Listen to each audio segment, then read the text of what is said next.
In this video, I'll show you how you can go ahead and refund Steam games on Steam. Really easy and simple.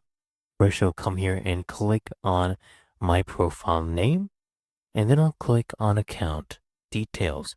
Okay, then you can go ahead and click on view purchase history, and right here you should see the game you just purchased. Now, there are some requirements to be eligible for a Steam game refund.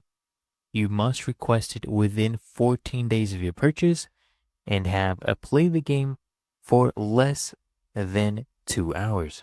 Then all you need to do is just come and choose the game. For example, this one right here. I'll go ahead and get a refund for this one.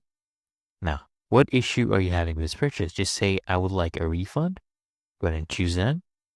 And now we have gone ahead and chosen this. So right here we have chosen the option, my issue is not listed. Okay. And what you can do is you can come here and click on I'd like to request a refund. They'll go ahead and check your eligibility, as you can see. And by taking this refund, it will remove the following product from your Steam library. Right, this is the game.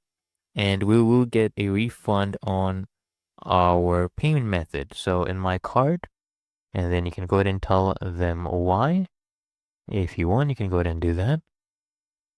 And then come here and just click submit my request. Okay. And there you go. The request has been submitted to Steam support. They give you a reference code as well, so you can go ahead and follow up. And then once they accept it, they'll give you a refund. They'll give you a notification email as well on your email address, and you will get the money back in your payment method. Really that easy and simple.